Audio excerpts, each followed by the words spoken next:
That's certainly going to create some debate at the pub, isn't it? Now, Ryan Purdy thought he was doing a good thing when he started restoring old traffic lights to educate kids about road safety. But his good deed backfired when his former boss went after him, accusing him of stealing.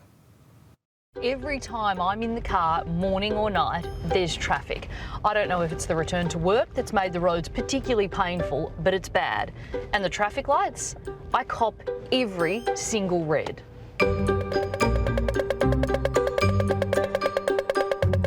If you're not a fan of traffic either, imagine coming home to this. So Ryan, what do the neighbours think of what's going on in your backyard? I think they know me by now.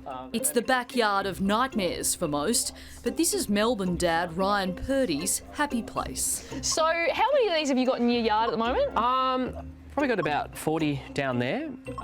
40 and probably about 30 over there. And I make them work like this. So as you can see, that will flash there and then it will start this cycle here. Wow. Yeah.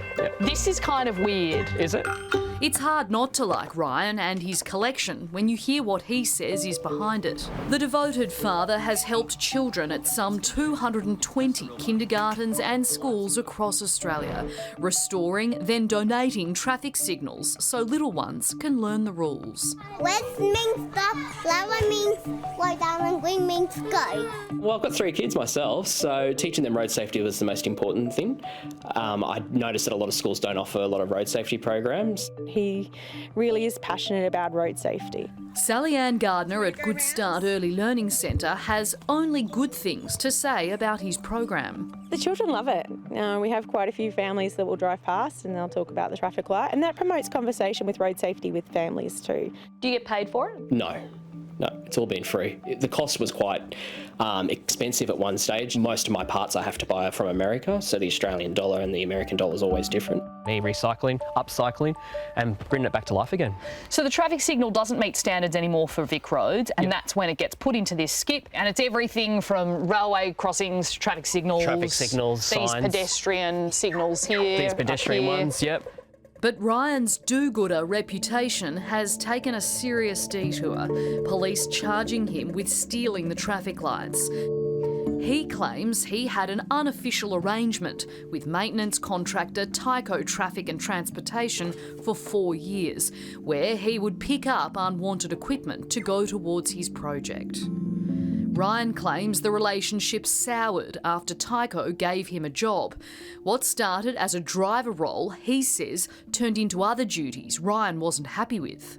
I started to kink up a stink and say, hey, look, I'm actually getting a bit sick of this and no one's training me in this. And they said, you'll do what we effing tell you to do. And I said, I'm not doing it. And I walked out and I drove home. And I wrote to the manager at the time and I said, I'm not doing this job.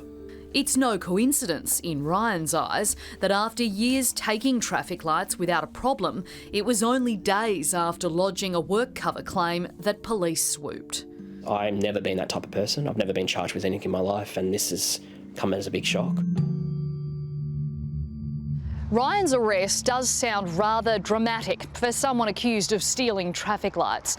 After finishing some shopping, he says 8 or 9 plainclothes detectives confronted him in this car park and handcuffed him before putting him in a divvy van. Ryan claims he then copped some 17 hours of questioning while officers searched his home. Police allege they found more than 7,000 stolen items at Ryan's home. Did you steal these traffic lights? Nope, I have not stolen any traffic lights. I've had proof and permission over the 4 to 5 years, even while working there, that I could still do my program and I could still take all these lights home. Ryan has kept texts and emails, which he says proves it. I feel a bit fearful. I mean, worst case scenario for me, I will end up in jail because this will go to the county court.